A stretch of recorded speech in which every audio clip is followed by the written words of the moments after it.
place to catch up with friends, relax in a friendly atmosphere and enjoy great service and food, then Buckley's can offer a fun evening that the whole family can enjoy. In our bistro you can enjoy a selection from our extensive menu, including family favourites. On those sunny days, our alfresco is the perfect setting to enjoy a meal, catch up with friends or watch your favourite sport on 2 large plasma TVs. Having a special occasion can be made easy by hiring our newly renovated function rooms. Buckley's, a venue of class that provides all your entertainment and function needs. Good morning, welcome again to the GDFL Footy Show. Yep, and we had a big holiday last weekend. It was Queen's birthday weekend. I hope you all sent you-know-who a lovely birthday card in honour of Her Majesty, which I forgot to do because she didn't send me one. Yes, welcome again. My name's Dick Philpott, and of course we didn't have any footy last weekend. We all took a bit of a break, but gee whiz, it's back on again this Saturday afternoon. This afternoon it's going to be a beauty. Second part of the season on its way, and there's some big games coming up. We've got all the news about those games. We've got a special guest in the studio this morning on an absolute bleak Saturday morning, I might say, right here in Geelong. But we'll be doing the talking once again. I've assembled some of the biggest names and brains, don't know why I say that, in local football. First of all, the Geelong Reserves Premiership champion and ex-Bannockburn champion as well, Dale Smith. Good morning. Yes, good morning, Dick, and nice to be back on board after a weekend off. Looking forward to a game of football this afternoon. A little bit boring last weekend. Lovely indeed. You didn't go out and have a look at some of the other leagues around town? The comfort of the couch was too good, Dick, and laid back and listened to one of the AFL games, and don't get a chance to do that very often, so it was quite good. Had the lovely beside you, arm around each other, bit of popcorn, bit of nice music. Don't know where she was, actually. She was home, but I just can't remember what she was doing. But there, no vicinity. Unbelievable. And, of course, the 995-game veteran of the Sale Magpies, which we discovered he's probably exaggerated just a little bit. So we'll get back to that later on. Jake Burke, good morning. Yeah, good morning, Richard. Only 5 more games to go till I get to the magic. What would it be, buddy?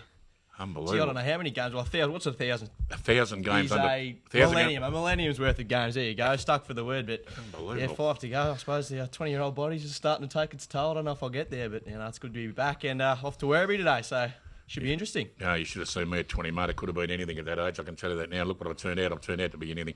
Jake, you had a big weekend down at Sale for the Queen's birthday? Not really. Just hung around home, watched the Saints on TV on Saturday, which was good, but. We're crowing a bit with the Saints going along very nicely at the moment. Well, yeah, we're flying pretty well. So. And you'll be looking forward to the big clash coming up shortly in the AFL. The Saints and the Cats down here. It might be down here or up in Melbourne. I think it might be Melbourne. I'm going to book me ticket and get down to that one, hopefully. So looking forward massive. To it. Unbelievable. Oh, well, look forward to that indeed. And, of course, I said we've got a very special guest in the studio this morning. We've got him out of bed, and it's pretty hard when you're a journo. I can tell you that right now to get out of bed early at any time of the day. I speak, of course, of the Geelong Advertiser's local sporting journalist that looks after the GDFL with his column every Monday and Friday. Good morning, Pat Nolan. Good morning, Dick. It's good to be here. Lovely to see you, Pat, and thanks. The big fella's having a bit of a fiddle then, don't you worry about that. And, Pat, obviously you started your journalistic career with the Ballarat Courier. Yeah, I did a bit of casual work down there last year over the summer holidays and then started doing the GDFL last year, and it's been good. Now, I'm going to have a crack at you, Pat, because the big fella doesn't usually get very controversial, but seeing Ramsey does it with Tracy Grimshaw or anything, I'm going to have a crack at you now. Now, what was the start of the season? I want you to come out and tell me exactly what went on there to start with. A journalist from the Geelong Advertiser, Advertiser, came out and said the North Geelong Magpies will finish on the bottom of the ladder. Now, where in heaven's name did you get that information from, you guys? It was a Geelong Advertiser journalist, but I must admit it wasn't me. That wasn't you, Pat. No. Unbelievable. So, would you like to divulge to our audience who it was? Let's name him. Let's name her. Let's name her, because I know who it was too. There's only really one female columnist in the football at Geelong. It wouldn't have been, didn't start with Christie and end with Piker. It might have done that. Oh, yeah. That might be why she's moved out of town, Dick, hasn't she? I think she's moved out, but I think she still works back here. But look. Of course, our folks remember Christie was on our footy show last year, and she was a wonderful addition to the show, and made the rest of us look extremely ugly. Well, anyway, I was going to say it did bring the overall appearance up a little bit, Dick. You must be right, I reckon. Unbelievable. Now, the difference between the Ballarat Courier and the Geelong Advertiser, there I go again, Geelong Advertiser, writing in local footy, is there a comparison there, or is it all pretty much the same? Oh, it's hard for me to say. I didn't do footy in Ballarat, so... Yes, we're moving well this morning, folks. As you can see, we've done a lot of research. So this is your first appointment as a journalist down here in Geelong, is that right? That's right, yeah. Oh, fantastic. And you aspire when you finished in Geelong, do we stay at the Geelong Advertiser as Chief of Staff, or do we move into some sort of a big role with the Melbourne or Sydney newspapers? What's the story there? Well, I'd like to stay in Geelong. It's a good organisation. Hopefully I can just stick throughout to sport journalism. And yeah, I like to stick with that. If I can get a job in Geelong, that'll be a bonus. So, Pat, with when you come down, you start the journalism side of things down here in Geelong. You're writing about local footy. Did you have any idea of like the GDFL side before you come down here and where they were? So, how do you pick up and run with something like that if you're writing stories about different leagues and how you think sides will go? Do you get opinions from other people around the industry or not? Probably ask Christy Piker.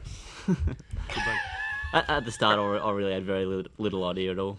I did a pre-season thing. I rang up all the coaches, and then you sort of get a fair bit of an idea from what they say as to how their side's going to go throughout the year. And then your first sort of month, you're sort of feeling your way through and getting a sense of it through that. But yeah, so you get used to it pretty quickly. They give you a lot of information, the coaches, when they ring up pre-season, do they? All the ins and outs. And, they're a bit tight-lipped, but you can you got to read between the lines between what they say. Yeah. And the easiest bloke to deal with out of that lot would be Glenn Walsh, would he? He seems a pretty affable sort of bloke. Most of them are. Most of them are very good to deal with. None of them are hard at all. But yeah, as you said, Glenn's very nice. He's good to talk to. Everyone's looking at me, really. We're working well. It's unbelievable.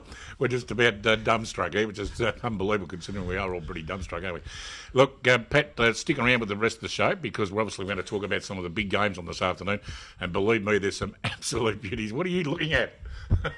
Smitty's trying to put me off, but he does it every time. We're going to take a very short break. When we come back, we're going to analyse a couple of big games on this afternoon and the rest of the action coming up. We've even got a little bit of something else going on as well. We haven't got a clue what that is yet either. We'll see you after the break. The place to catch up with friends, relax in a friendly atmosphere and enjoy great service and food. Then Buckley's can offer a fun evening that the whole family can enjoy. In our bistro you can enjoy a selection from our extensive menu, including family favourites. On those sunny days, our alfresco is the perfect setting to enjoy a meal.